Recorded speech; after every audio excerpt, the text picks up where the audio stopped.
So this is my new short video where I try to focus on sort of specific ideas I have, things I come across with.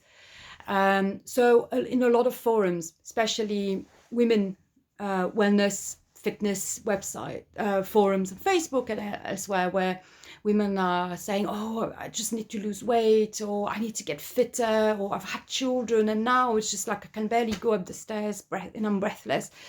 I need to start running."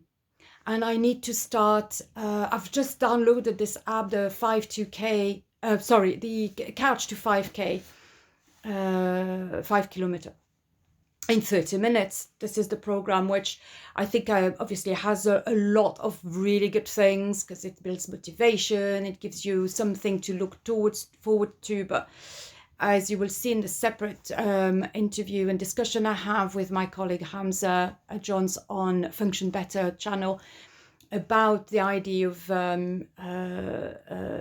goals versus systems, how you get to somewhere rather than just focusing on where you want to reach. Anyway, I digress.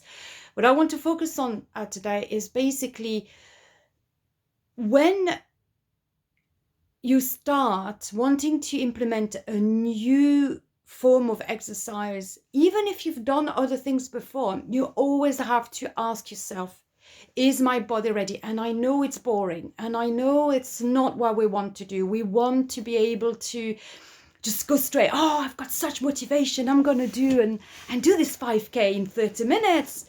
And it's brilliant because you've got the excitement, you've got the impetus, you've got the motivation, and you're going to go for it. However, I've seen this, and and I've done this to my body 10 years ago when I took on Taekwondo. I've just finished my training, by the way. This is why I'm still, it's just like so fresh in my head, all of these ideas. Your body's not ready. I mean, if you are thinking about doing this and you're nearing your 40s and you've had several children, like me, I'm talking from personal experience. I'm not really being moralizing here. I have been through it. Your body's not ready for it. The ligaments are not there. The tendons are not there. The muscles are not there. The joint mobility isn't there. The heart, the lung capacity, nothing is working. It's like taking a car that's been sitting in a garage for 15 years. It's all rusty. The cogs are not working. You need to start, sort of cleaning your car, getting the dust off, taking the sheet off, the dust off. Then you start looking at the engine. You start oiling the engine, and you've not even started the engine yet. You oil the engine, you're cleaning, you wash it, you put oil, you start looking at the different cogs, you start looking at the wheels, you look at the brakes, not just like how to move forward, but also, am I going to be able to stop? So you look at the brakes, you look at that, where I'm getting at, okay? You look at everything before you even turn the engine on, before you even put the key in. So even before you start moving with that car, then when that is all done and it's going to be, yes, then you can. So why is it that we take, that's my Italian side, why is it that we take such care for things like this? It's so logical. You wouldn't put your child on a bike that's been sitting in the shed without pumping the tires and oiling the chain and shaking the brakes. You wouldn't. Why is it that we think then we can take our body and start running?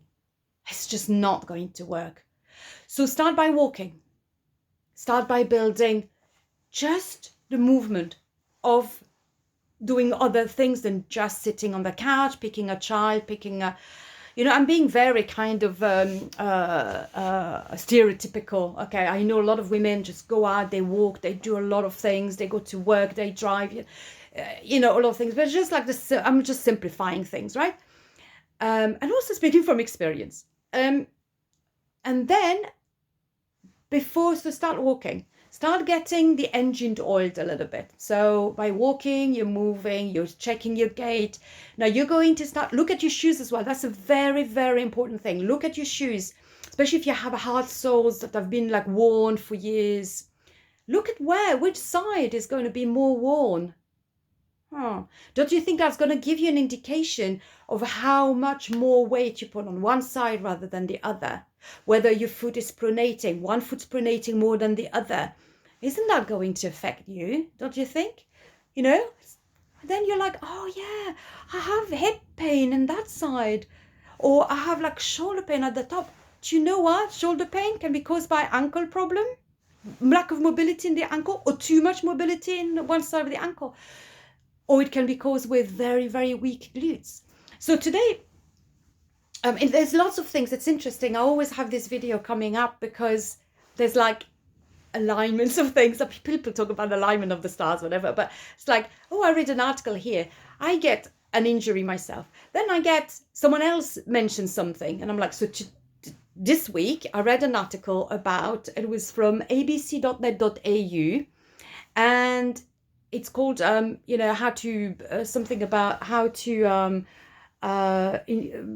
avoid knee pain. Yeah, running and jogging are often blamed for knee pain. Here's how to prevent injuries, okay? And there's at the end of that article, there's a nice little series of advice from this physiotherapist, I think. So, and then today, in my own Taekwondo training, some of you have seen my videos, I've seen on Facebook, I've seen my pictures. There's most of what we do in Taekwondo is on one leg. So no wonder why I have a lot of injuries with my hips, with the side of my leg, my LTB, my knee, my lower back. Why? Because I built up from like nothing to where I am at now, trial and error. So a lot of things we do is on one leg. We don't really necessarily run, but we constantly kick, or fairly constantly kick. So obviously we stand on one leg, we kick forward, we kick high, we kick middle, we kick low, we kick to the side. So there's lots of things, virtually one-legged thing.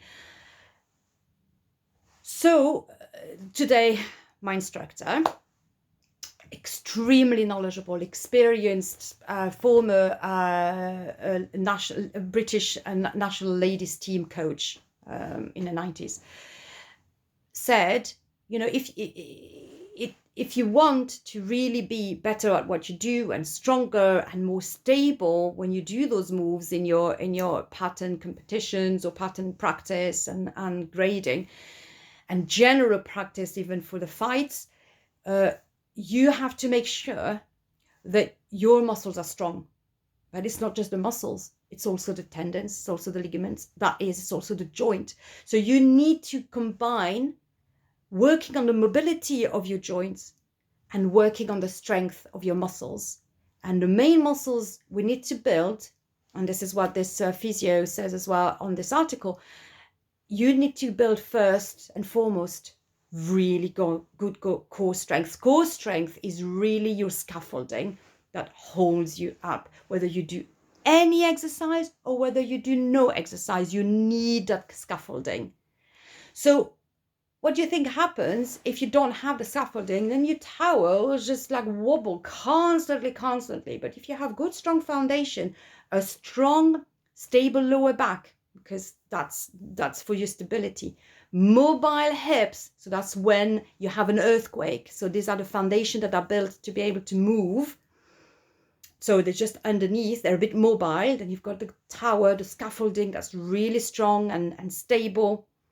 And then you have the upper body that can, is more flexible because it needs to be for all the movement we want to do with our arms.